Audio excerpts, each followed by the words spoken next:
I didn't ask them to bring books with my Bible, but they did. And so they want me to let you know that at the book stand, that there are books like Apostolic Leadership, part of which I'll be sharing now. Elders at the Gates. I don't know whether I can get into that. Revival Fire and Prayer Power and some others. So make a stop at the book stand. If you don't read, you can't lead. So I encourage you to read. Pastor Ndukwe told me what to say, and I will just say exactly what he told me to say, and I will go away. You know, it makes my job simple, isn't it? Said I should speak on kingdom leadership and impact in life and ministry. That's easy.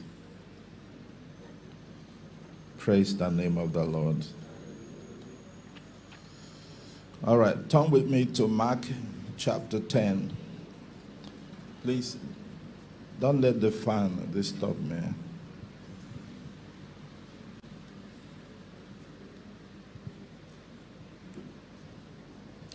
I read from verse 35.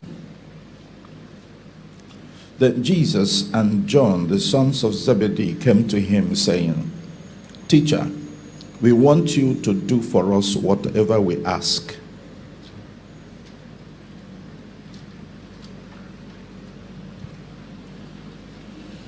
And he said to them, What do you want me to do for you? They said to him, Grant us that we may sit one on your right hand and the other on your left in your glory. But Jesus said to them, You do not know what you ask. Are you able to drink the cup that I drink and be baptized with the baptism that I am baptized with? They said to him, We are able. So Jesus said to them, You will indeed drink the cup that I drink, and with the baptism I'm baptized with, you will be baptized. But to sit on my right hand and on my left is not mine to give, but it is for those for whom it is prepared. And when the 10 heard it, they began to be greatly displeased with James and John. But Jesus called them to himself and said to them, You know that those who are considered rulers over the Gentiles lord it over them, and their great ones exercise authority over them. Yet it shall not be so among you. But whoever desires to become great among you shall be your servant, and whoever of you desires to be first shall be slave of all. For even the Son of Man did not come to be served, but to serve, and to give his life a ransom for many. I want us to add John 13, John 1:3, verses 1 to 10.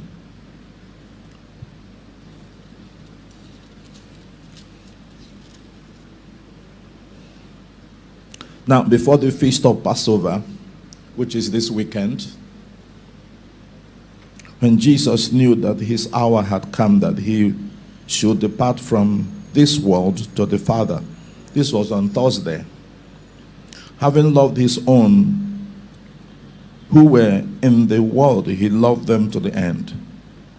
And supper being ended, the devil having already put it into his heart of Judas Iscariot, Simon's son, to betray him, Jesus, knowing that the Father had given all things into his hand and that he had come from God, was going to God, rose from the supper and laid aside his garments, took a towel and girded himself. Verse 5. After that, he poured water into a basin and began to wash the disciples' feet and to wipe them with the towel with which he was girded. Then he came to Simon Peter, and Peter said to him, Lord, are you washing my feet? Jesus answered and said to him, what I'm doing you do not understand now, but you will know after this. Peter said to him, you shall never wash my feet. Jesus answered him, if I do not wash you, you have no part with me. Simon Peter said to him, Lord, not my feet only, but also my hands and my head. Jesus said to him, he who is bathed needs only to wash his feet, but is completely clean, and you are clean, but not all of you. Verse 11 says, for he knew who will betray him, therefore he said, you are not all clean.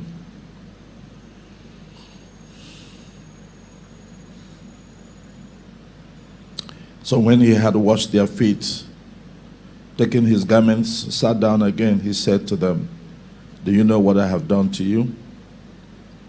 You call me teacher and Lord, and you say, well, I am, so I am. If I then, your Lord and teacher, have washed your feet, you also ought to wash one another's feet. For I have given you an example that you should do as I have done to you. Most assuredly, I said to you, a servant is not greater than his master, nor is he who is sent greater than he who sent him. If you know these things, blessed are you if you do them. We're talking about kingdom leadership.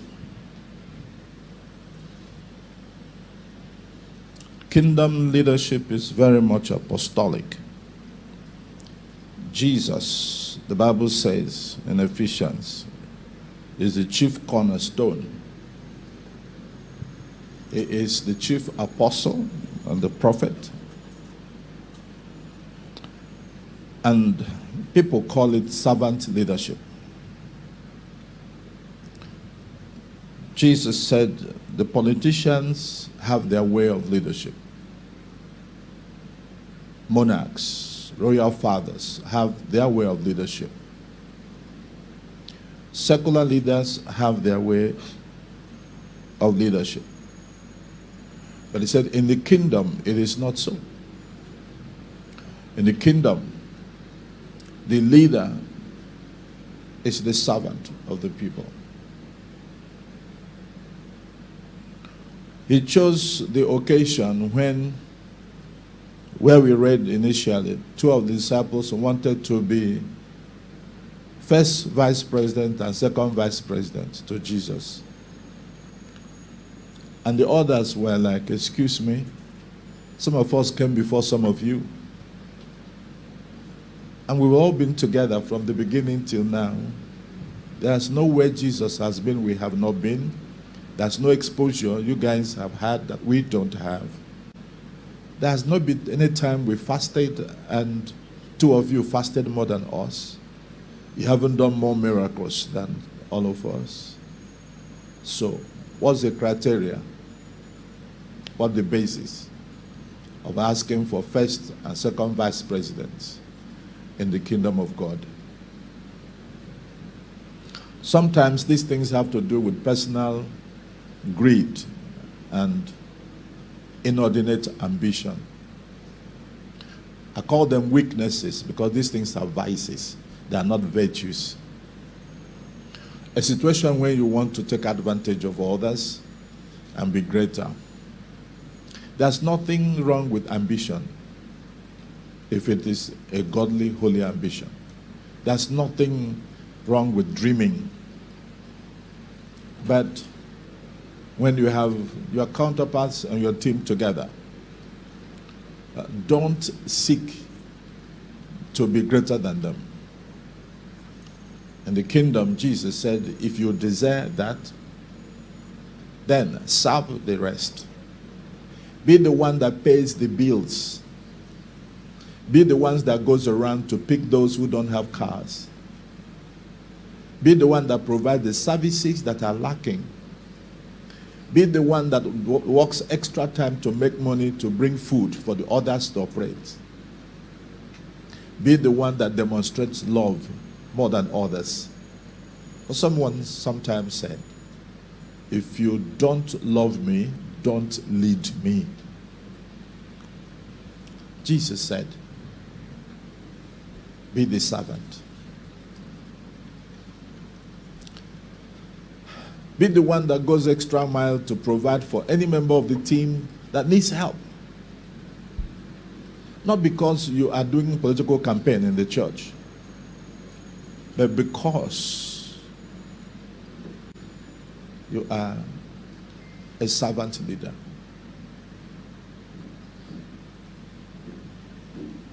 It's very, very unfortunate that today we find people campaigning and wanting to be leaders in churches today. That is unbiblical. That's not the kingdom pattern. In the kingdom, the office looks for the leader. It's not the leader that seeks the office. When King Saul was appointed, he had no dream and desire for it. The office sought for him. Samuel said to him, God has made up his mind. When King David was appointed, he did not write any application, neither did he do anything at all as body language to suggest that he wants to rule over Israel, not even his family. But the office sought him, even sought him to where he was keeping the sheep. So kingdom leadership is that type of leadership where the leader is the servant of others. And I'm going to go ahead to talk more about the kingdom and leadership. Isaiah 55, verses 3 and 4 says, leaders are given by God.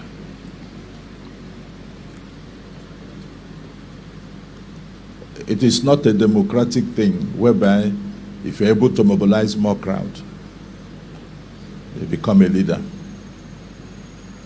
I had mentioned to you 1 Samuel chapter 10 verse 1, where Samuel anointed Saul commander of God's people Israel and king. Not by request, but by divine arrangement and choice. Daniel says in Daniel chapter 4 verse 17, that is God that rules and he appoints rulers. Everybody rules under him and it's an extension of him. And if we are conscious of that in the kingdom, because somebody owns that kingdom, someone is the king, and everybody that rules under that king. And they seek to please the king, and they seek to expand the kingdom. David said in Psalm 62:11 that powers, whatever definition you give to it, belong to God. He has been told, he has learned, he's experienced that he takes it from another, like he took it from Saul, and he gives it to another.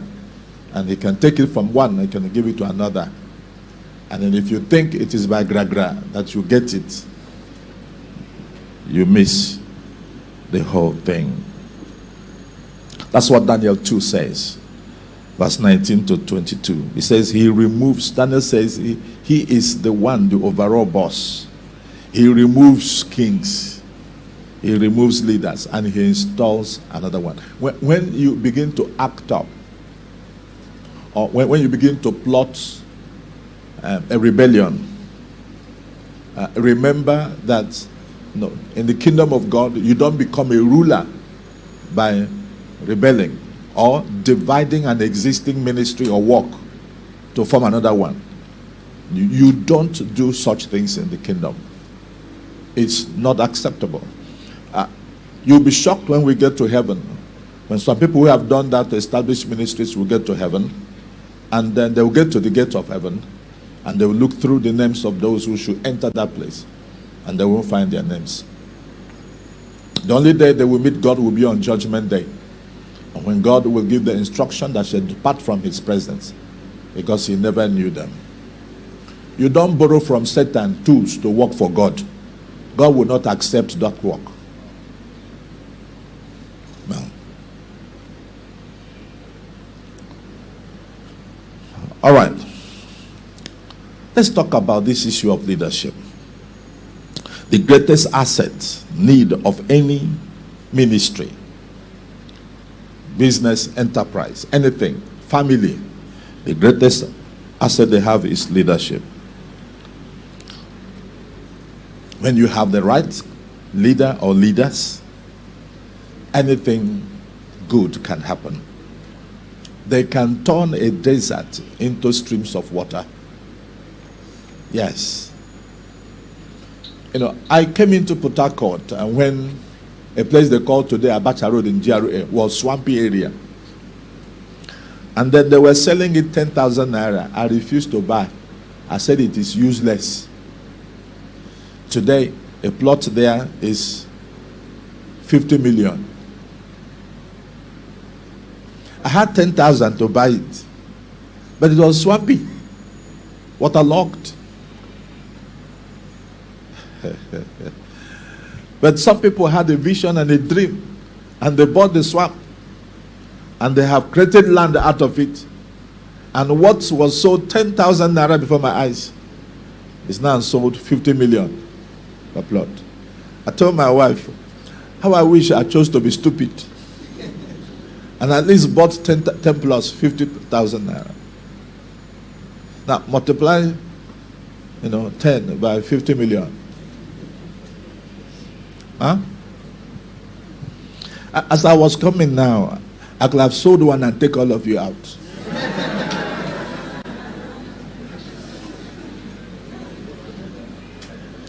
So it doesn't matter how bad a place is or situation is. Just put the right leader there. The leader has the ability to recreate a place, turn things around. A strong, solid leader is not frightened by what he sees where he's going, because he knows that he's going to dilute the place and change it. That place can never be the same because he's going there. He knows. And such leaders are single-minded. Single-minded. Not double-minded. They don't have plan B. They don't have reverse gear. Because if you are going to a place and you are thinking of other things, you'll be confused. The more you look at where you are going, the more revelations you catch about the place. Even the reading of the Bible. Take any passage of the Bible. Look at it 7 days. Be reading it. Every new time you read it, you gain new revelations. By the 7th day, you become an expositor. But if you do a casual reading, you may even be confused. They'll say Emeka begat John. John begat Abel. Abel begat Ebube.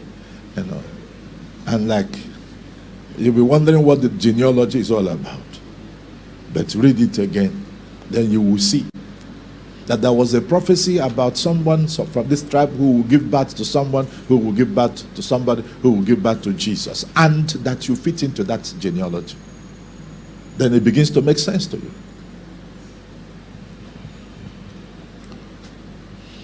When you are giving a challenge, be it a mathematical problem, and you look at it and you run off, you may never solve it. But if you come back to it every now and again, you'll find the key. Such a leader must be single-minded and focused and committed.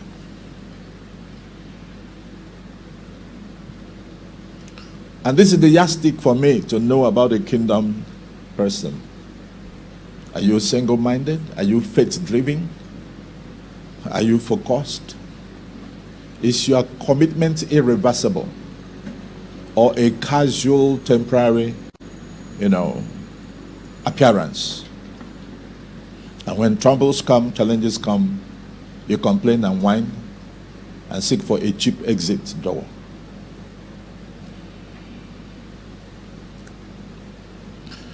The rate of progress and growth of any ministry depends on, number one, the leader who goes ahead of others to show the way. Today, Britain should have been a France colony.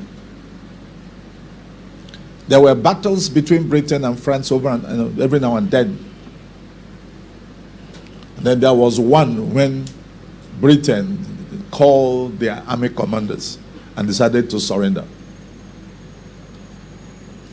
And then there was this general who was far north with his own, brigade. And they called him for a meeting. He told them that the distance is far. They should tell him what it is, and then he will tell them his convictions. It took them some time. At the end of the day, they said to him, Britain had decided to surrender, to lower and stop the terrible casualties that France is bringing upon us. He said, okay, I will get back to you, but don't make any announcement until you get back from me. We are far away. We have to be carried along. He turned around, he called his brigade. He said, Britain has lost all the soldiers. We are the only ones alive. And you will follow me as I do. Whatever I do, you do. Until France bows on their knees. You can imagine a brigade trying to fight a nation. And then he chose a white horse.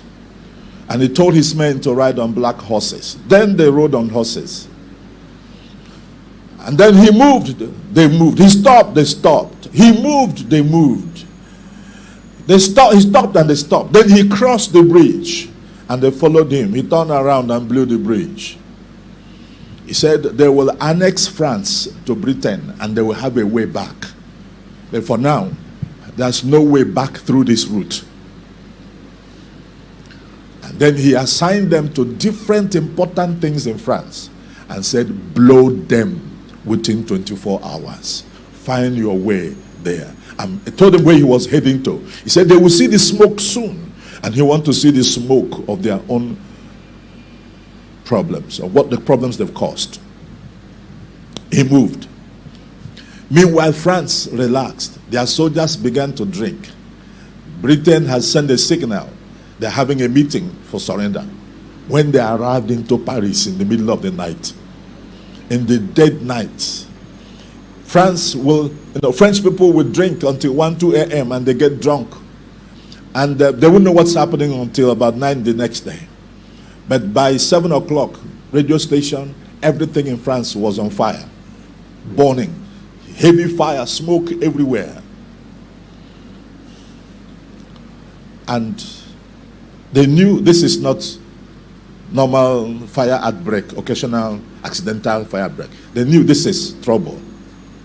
And they called Britain. Britain said, we don't know what you're talking about. The fire spread.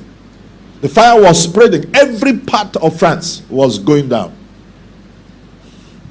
And the France said, if this is the way you want this war to end, then let us know. The army will recall back to come and fight fire. And how do you get the general that is leading his troop? There was no cell phone. No radio can communicate from London to Paris. Then they had to manage every radio station that they could get to call. They said to them, all our generals are in London except one. There's one missing general and we can't trace him. They began to make announcements everywhere in France and in Britain, calling his name and saying, please, France is asking for ceasefire. It's no longer Britain about to make their surrender announcement. He said they've not started. He told his boys, the ones he could communicate with, go and inflict enough damage on France until France bows down. So, the president of France now requested for an immediate meeting of the European Union. And he appeared there to say, please, before France goes down, they should find a way to stop this. They call them rebels, call them anything, and then the whole of Europe had to come to bail France out. And they said, please, Britain, bring your people back to your country and stay on your own and leave France alone to exist. That's how the war ended. And Britain was grateful forever that one man saved them. He wasn't the prime minister. He wasn't a prince in the queen's palace. He wasn't a king in Buckingham Palace. He was a passionate, committed, focused general.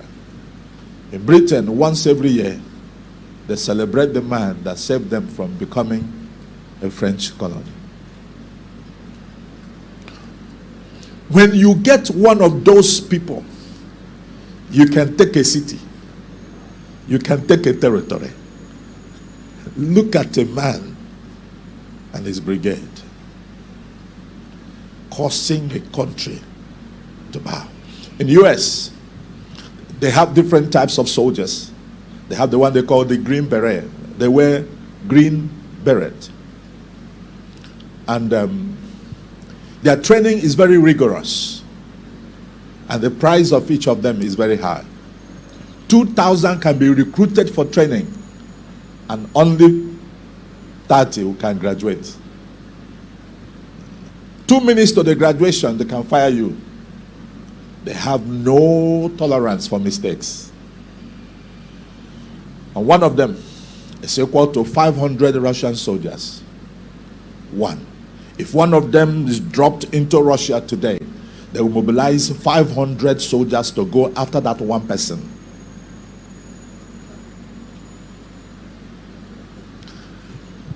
And so the capacity of a man or a woman is in your training. There was no great leader born. Everybody was born a baby. But somebody took the responsibility to grow that baby. And as that baby became knowledgeable, that baby took responsibility to become someone.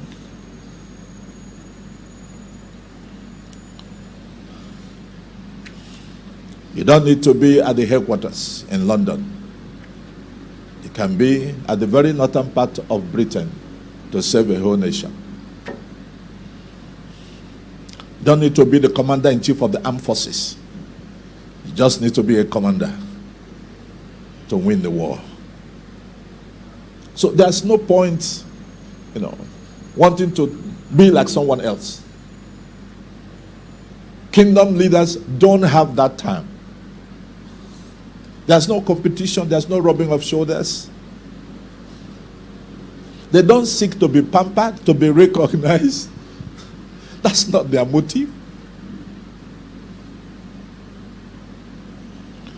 They seek to force the enemies to bow to the kingdom they belong to. Whatever they have to do.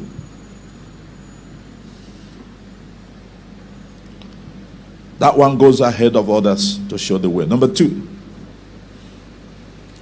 that person must have followership. You must recruit and generate followership. A Green Beret retired officer worked in my office in Florida. And he told me that they need only 3 of them in a country to bring it down. That they will recruit from the country where they've arrived to destroy the country. We are not of the world, but we are in the world. You can recruit from the world to bring down the world and exalt the kingdom of Christ. And those who are in the camp of Satan will decamp to the camp of the Lord. 3, a country will bow.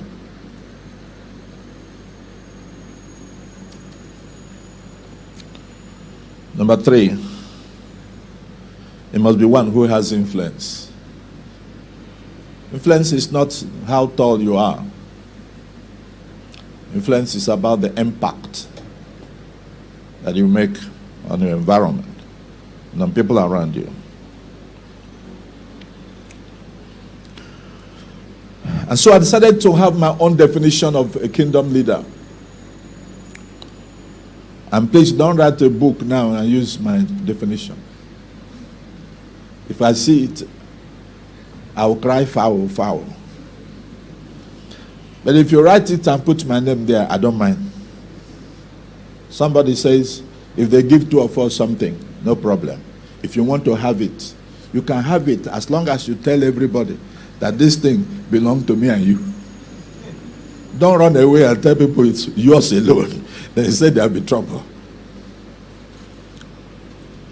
A leader is someone who has good, reliable, and clear vision of where to take his people to.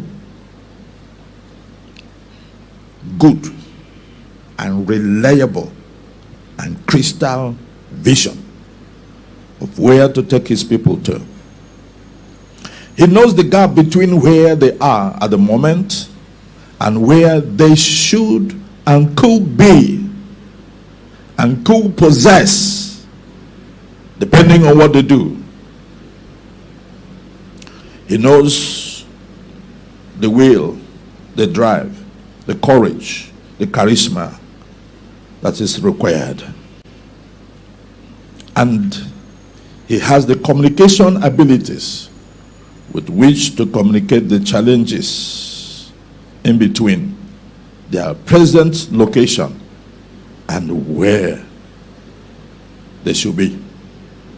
He should also have a reliable character to make them believe in him and trust him, and so that they will follow him to move from where they are to where they should be with joy, despite whatever sacrifice that should be made. Who are these people? Number 1, they are ordinary men and women, boys and girls, who are most prepared for the needed task by previous trainings, by exposures to other great leaders who have read biographies of men who have changed their world and who have a very strong and close relationship with God. Number 2, they are handpicked by God, like in 1 Samuel 13 verse 14. Or they can be handpicked by their senior pastors or by other rulers, or by circumstances that arose and something in them tells them, get up and challenge this. And they mustered enough courage, like Queen Esther. Number 3, they are in sizes and levels. Some are family leaders. Some are, like they have in gangs and courts, street leaders. Some are local government level of leaders. Some are campus leaders. Some are statewide leaders. Some are regional leaders. Some are national. Some are continental. Some are global leaders. Some are leaders of 20s, 50s, hundreds, thousands, according to their abilities. And that's until you find yourself gravitate into another by performance, not by envy or jealousy. Number 4, every leader is limited by 1, the amount of training and exposure he or she has had. You know, when I said I want everybody to be there in May 11, I know what I'm doing. In the next few years to come, I may not be there to call these people to you. And some of you may not have what it takes to bring those people together. Now that I'm around, I'm bringing them. So you could meet them, ask them questions, get the exposure, get the connection, draw from what they carry for the journey ahead. A leader is limited by the amount of training and exposure he or she has had. Bishop Oyedepo said, when he discovered that God was calling him into a faith ministry, he looked for a man who lived and talked faith, Kenneth Hagin. And so he saved him money every year, and then he paid the flight ticket for his immediate caucus of leaders. And he would take them to that place, so that as he's hearing faith, they are hearing faith. Hearing faith. Until one day, Kenneth Hagin looked up where he was sitting in the gallery. Nobody knows him. He was not qualified to sit on the front row. He said, "Young man." And he began to prophesy to him, and the power lifted him up. He was grateful. That power didn't throw him out from the gallery to the floor. He said he could have broken all his bones. But he lost consciousness. He doesn't remember most of the things the man said. But when he got up, he looked like somebody, they pumped things into him.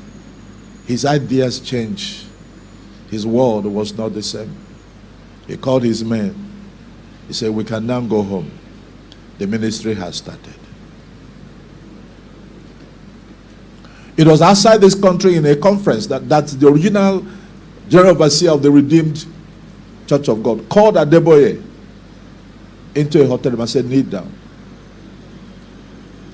It was not in Nigeria. It was in a conference. And that's why I tell church leaders who don't go out, I said, you will soon expire and stagnate and become poisonous. Instead of the work growing under you, those under you will suffocate and the work will begin to dwindle. Every leader is limited by the training you have received.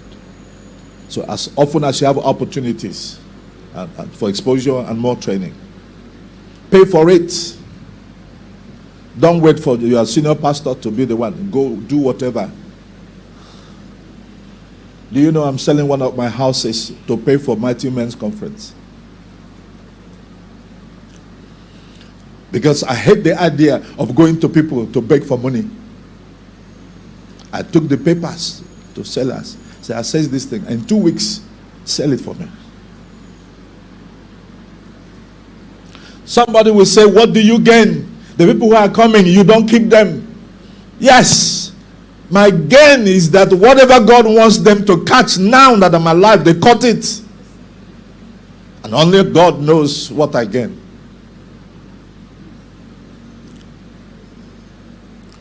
If there's going to be a major event meeting and you talk with your senior pastor and you assess the facilitators, and there are people whose life can impact your life, sell something, do something. Even if you have to sleep anywhere, get yourself inconvenienced to get there, hey, go get it. Because you're only limited by the limited exposure and training you have.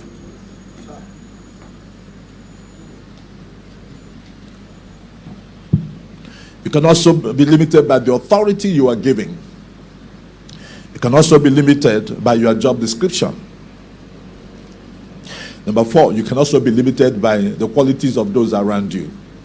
Many great leaders have run into trouble by the advice of those around them. And many great leaders have made great progress because of those they surrounded themselves with. Jesus surrounded himself with 12. He knew one was evil. As you are running to the top, the Japanese people said, if you want to go fast, go alone. If you want to go far, take some people with you. But if you want to go fast like resume fire, It's like you show up and you disappear. You say, go alone. Some people who were sleeping woke up.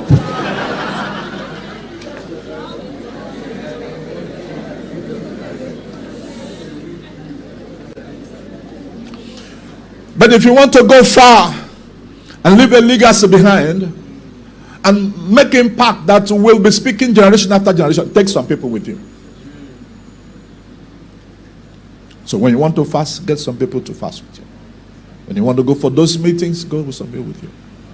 If Pastor Adeboye didn't go with the founder of Redeemed to that meeting, probably he would not have become the general overseer today. And nobody could do what he does like he does it. Because no two people are the same.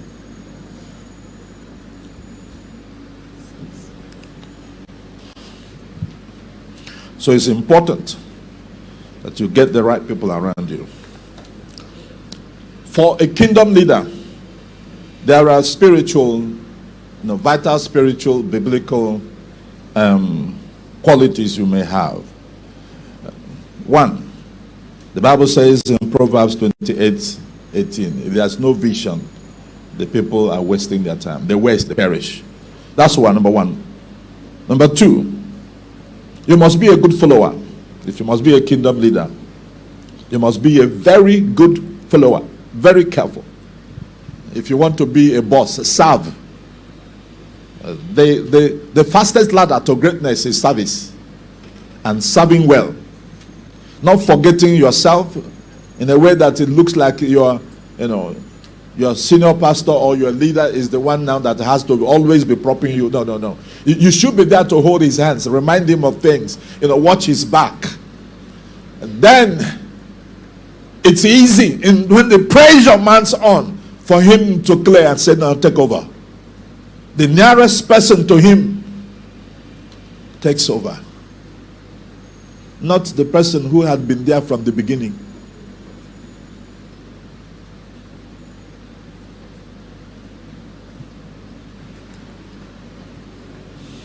You must be a good follower. Number three, you must be humble.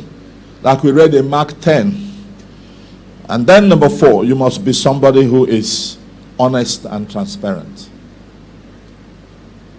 There must not be a time when money is missing and it's straight to you. Or you are greedy. You make demands for everything you do. If you are such a person, I wouldn't like the person to be around me. Because one day you will sell me. Number five, you must know God well and know this Bible well. If you're a kingdom leader, I used to tell people, take everything I have, leave me with my Bible. The only person I can't give away, or persons, my wife or my children. Everything else. That's why I said I can sell anything to do God's work. If I have this Bible in my hand, I'll be fine. Know it so well. Know it so well. Why the world will gravitate towards you is your ability to help them understand this book. If they know you know how to handle it, they will come to you any day. It doesn't matter whether you're in the wilderness like John the Baptist, they will come there. Or you're in the beach like Jesus, they will come to the beach. Or you're in the desert, they will come. Number 6, be very prayerful. Prayer has a way to spiritually keep you strong. It said that the prayerless person is a powerless person. And you can't be a leader and you're powerless. Number 7, like Stephen, be full of the Spirit. Don't be baptized half and half. Number 8, have violent faith. Not just faith. Have a violent faith. Number 9, live a holy life. Live a holy life. Today is not the day to talk about it. But if you want to stay long on this race, you still want people to trust you tomorrow, live a holy life. If you blow your chances and get involved in immorality and sinful behaviors, God will forgive you, but people will never forgive you. And even if they forgive you, they will not forget. And as long as that stigma is on you, you are discarded. When they make a list of those who should be speakers in their conferences, or those who should do one thing or the other, somebody in the group will say, this person, no. So if you want to go far, live a holy life. And of course, even in heaven, the Bible says, without holiness, no man shall see. So what's the purpose of doing your leadership here and you won't see the Lord? Number 10, please be dead to serve. Be dead to serve. If you look at the topic Pastor Ndukwe gave me, there's a dimension to it. He talked about kingdom leadership and impact in life and in ministry. Are you ready for that? Daniel chapter 5 verse 12. Inasmuch as an excellent spirit, knowledge, understanding, interpreting of dreams, solving of riddles, and explaining enigmas were found in this Daniel, whom the king named Belteshazzar. Now let Daniel be called, and he will give the interpretation. Excuse me. I want every one of you to become hot cake.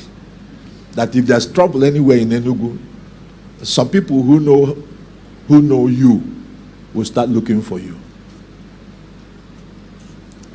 The person talking was the king's mother, not one of the servants. Look at verse 14. When Daniel appeared before the king, he said, I have heard of you, that the Spirit of God is in you, and that light and understanding and excellent wisdom are found in you. That was the king talking. And of course, promotion came with it. Daniel solved their problem. Chapter 6, verse 1 to 3. It pleased Darius the king to set over the kingdom. Now see what's happening. This was a man who was remembered. He was not part of the party. He wasn't on the protocol list. There was trouble. They remembered him. Now look at what's going on. It pleased the king to set over the kingdom 127 nations, 127 satraps to be over the whole kingdom. And over this, 3 governors, of whom Daniel was one, and that the other satraps, that's the other 2 satraps, might give account to them, so that the king will suffer no loss. Then this Daniel distinguished himself above the governors and satraps, because an excellent spirit was in him, and the king gave thought to setting him over the whole realm. He didn't remember he was a prisoner of war, that he's not a native, not a citizen in a foreign land. He could still be this. Why? His impact. That's why I told you that a leader is limited by your exposure, by your training, by your knowledge, by your wisdom, by your revelation, by your closeness to God. These things can limit you. It is not vote. It's not how much you can canvass. That's not for the kingdom of God. It should also be working even in politics, if the people will not be stealing and then rigging elections.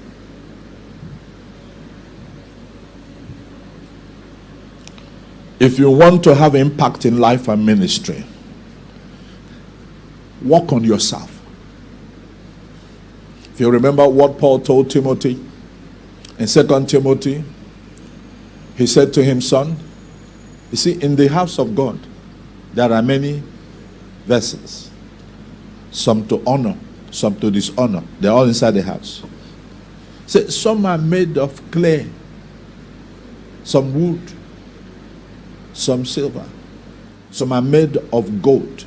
He said, if you cleanse yourself of those ones of gold and clay and wood, And then you work on yourself to become a golden vessel. He said, you will be a utility vessel, useful for every good work. That is impact.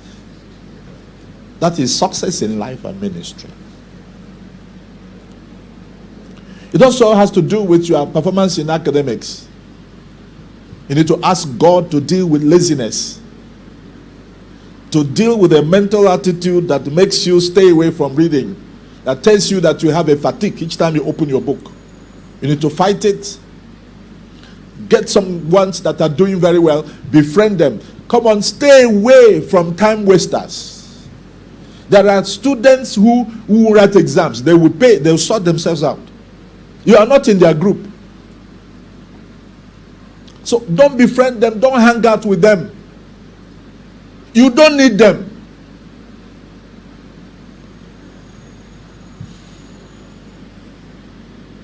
The Bible says that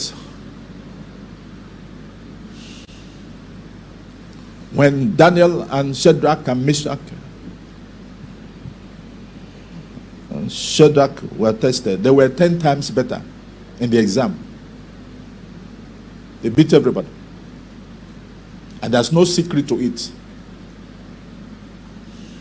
One man in Britain told the king of Britain, the queen, said, get the dummiest British boy and I'll make him an A student in 3 months. If I don't do it, withdraw my citizenship.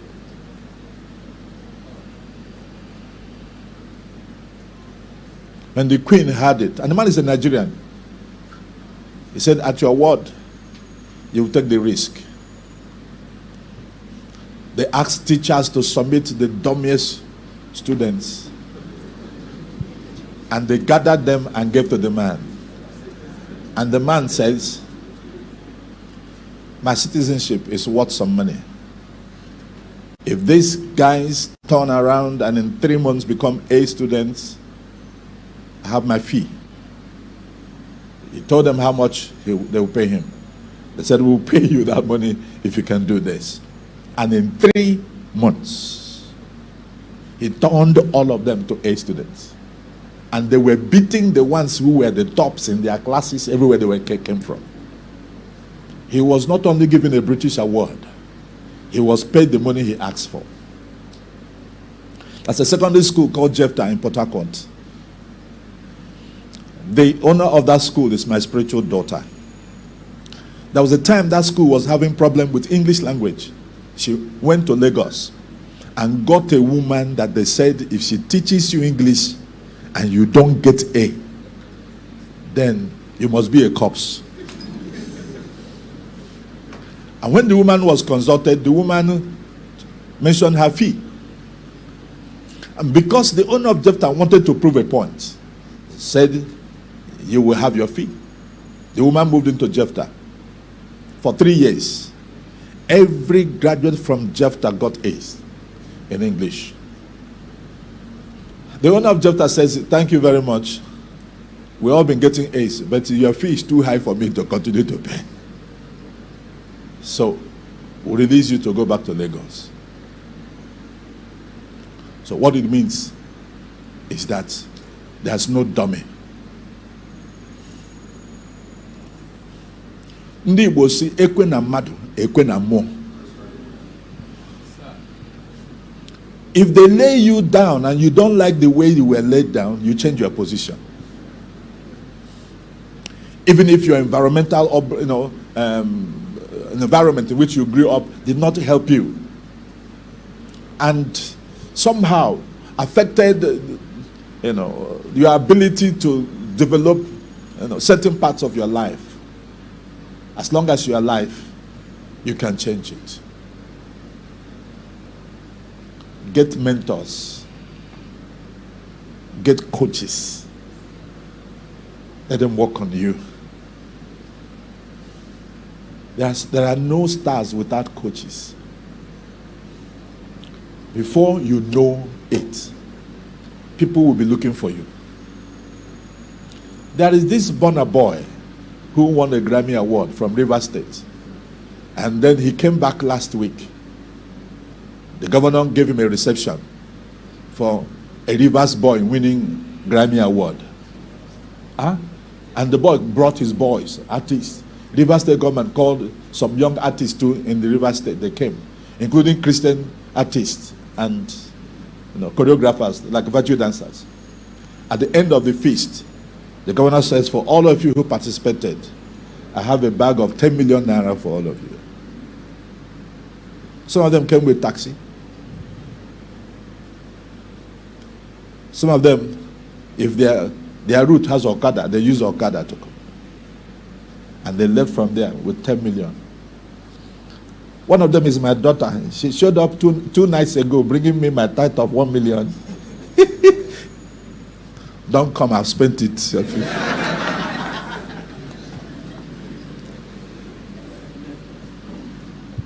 But some of these people are the people, their villages who said they will never do well. They have given up on them. Somebody somewhere picked them, mentored them. And the girl that brought the tithe to me said, Dad, we didn't sing for more than 15 minutes. We got 10 million.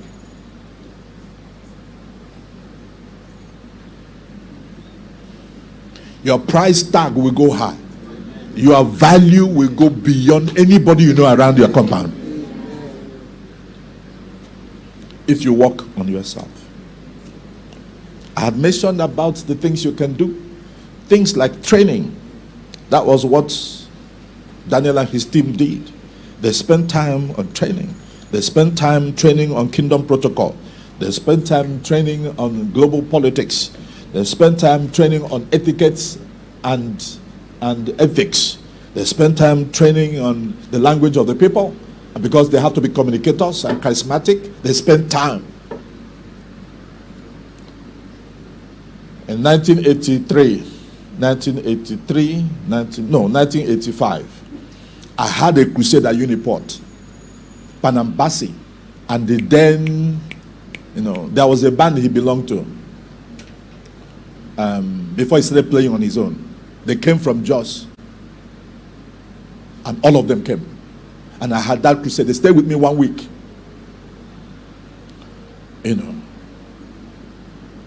And Panam was asked,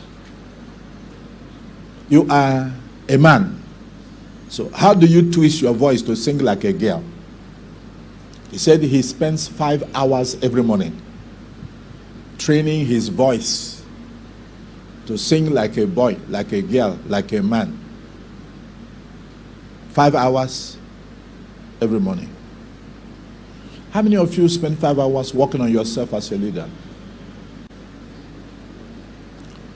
One day in Houston, Texas, I happened to be with a friend who was close to this boy from Nigeria who used to play basketball. And I said to him, let's pay the boy a visit. Visited the boy. He had his own basketball pitch. He had his own workout room. He had everything. And then he was sweating. He came out with his towel. If you're a Nigerian, you could go and visit him at that time. I think he was number 3 in the whole of America at that time. So I asked him, how long do you train? He said he trains 6 hours every day, every morning. There's no way you will be able in life to have an impact in life and ministry if you don't give yourself time for training. How many books have you read since last month? You sleep? Excuse me. My meeting with the US board started 1 a.m. last 2 nights. And it lasted 3 o'clock. And I went to bed by 4. By 6 o'clock yesterday, I had to start planning to come here.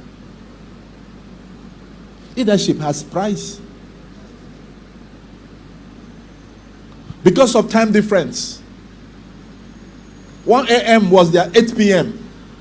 They scheduled the meeting for 8 p.m. And I won't say, well, it's not comfortable for me. I had to stay awake for 2.5 hours, 1 a.m. till by the time I had to go to bed. How many books have you read since last month?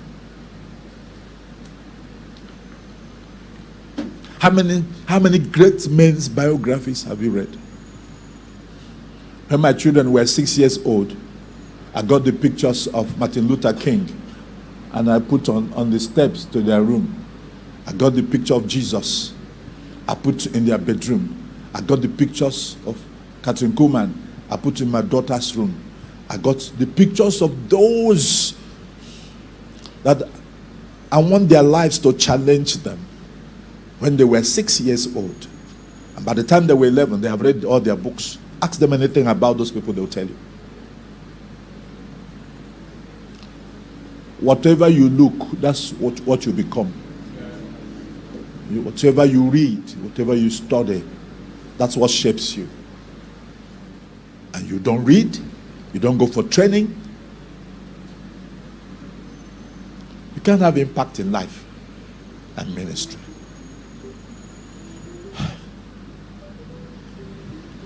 I'm sorry, my time is up, but let me just run and conclude this thing. Excellence, passion. Number one, they manifest as spirit. In the places we read about Daniel, in chapter 5, we are told, Daniel 5 verse 12, that he had the spirit of excellence. Number two, they are a choice that you have to make. Philippians 4:8. You have to make, impact. A choice. Philippians 4, it said, finally, brethren, whatever things are true, whatever things are noble, whatever things are just, whatever things are pure, whatever things are lovely, whatever things of good report, if there's anything praiseworthy. A version says, think on these things. Another one says, meditate on these things. Of course, as a man thinketh, so he is. Number three, they can be a character. When you practice something for 21 days, they become part of you. You can make excellence your character. And it's not how you feel, it's what's the ideal. Sometimes I say, well, I don't like this. I don't feel this. It's not how you feel, it's what's the ideal. That's what you pursue. You pursue concrete things, not shadows. Because some of the things you feel are personal. But what will make you be impactful in life are not personal. So you have to choose whether you want to entertain yourself and make yourself your God, or you want to look for ideal things that matter to the king and the kingdom and will solve the people's problem, and you reshape your mind on yourself to serve and meet the needs, and your price tag will hit the roof and your value will appreciate, and you make impact in life and in ministry. I want to say that to achieve this, choose the right association. I'm glad you are kingdom diplomats. I'm happy you are here. You are in a good place. And when I'm hard at you, I have a reason. Because I want you to make impact in life and in ministry. I still have things to tell you, but I weigh them to know whether you can handle them at any point in time. When I'm talking to you, I'm looking at these ones as well.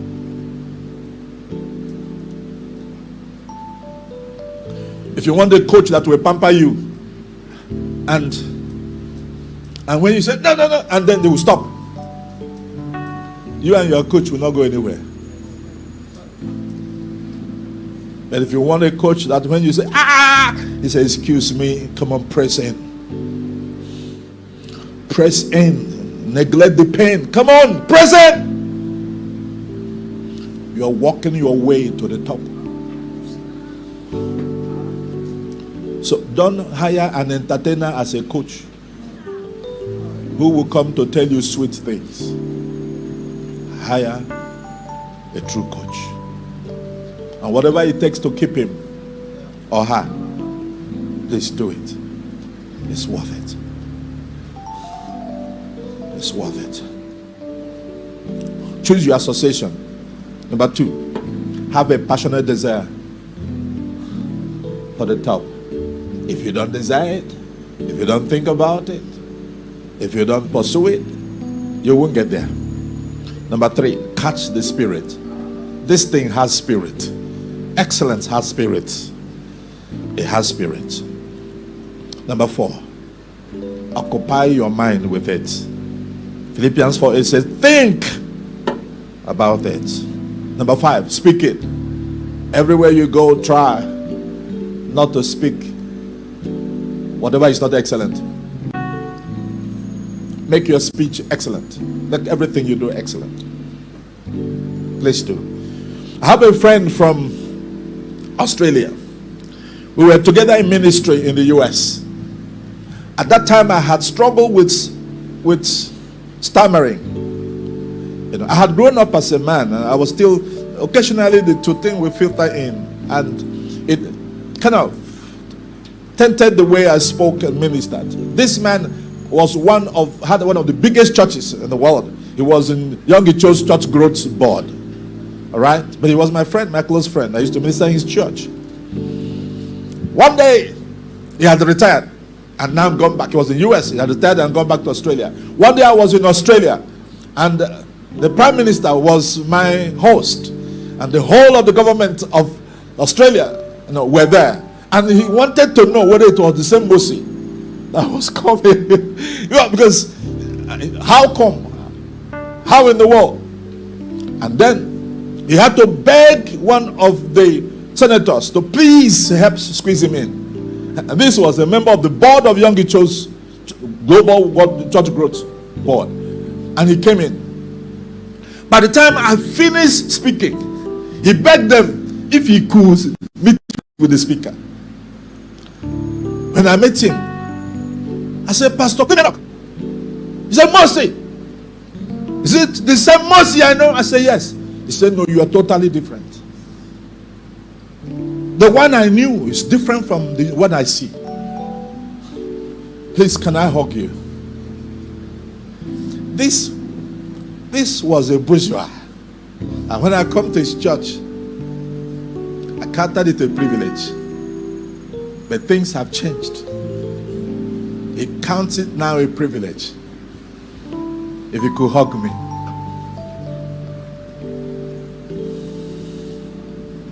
Somebody who knows you tomorrow, today, shouldn't see you tomorrow. You look the same, you talk the same, on the same spot. No. That way you can never make impact in life and ministry. Who wants to stagnate? Who wants to be on the same spot with somebody? Everybody wants somebody who could move them to somewhere. Who wants to join a train that is not moving? People want to join a moving train.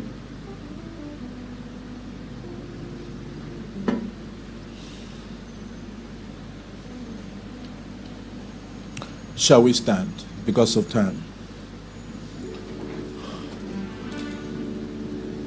I was born to be God's dwelling place. Do you know that song? I was born to be God's dwelling place, a home for the presence. Do you know that song? So let my life now be consecrated unto thee. Somebody knows it. That I may, yes. One that wants me to be. Sing it one more time. 1, 2, go. I was one To be your dwelling place, home for the presence of my God. So let my life now be Separated unto thee, where I might be more than wants me to be.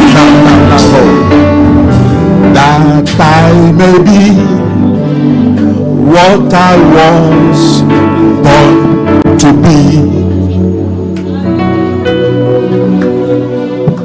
Lift up your voice and begin to say to God, thank you for today. Thank you for today. Thank you for today. Whatever it takes, whatever the price, whatever the sacrifice, transform me to be a kingdom leader. The time that can make an impact in my family, in my city, yes, in my nation, in this continent. Father, whatever it takes. Is somebody here crying out to God? Billy Graham got into the house of Smith Wigglesworth, and he knelt down where that man used to kneel to pray. He said, God, I'm kneeling where Smith Wigglesworth need to kneel to pray. What you did with him, do it again. Do it with me. Billy Graham became the greatest evangelist that ever lived. He did bigger things than Smith Wigglesworth. Will somebody cry out today and say, Lord, the world have never seen the best leader yet. I am coming up. I am rising up.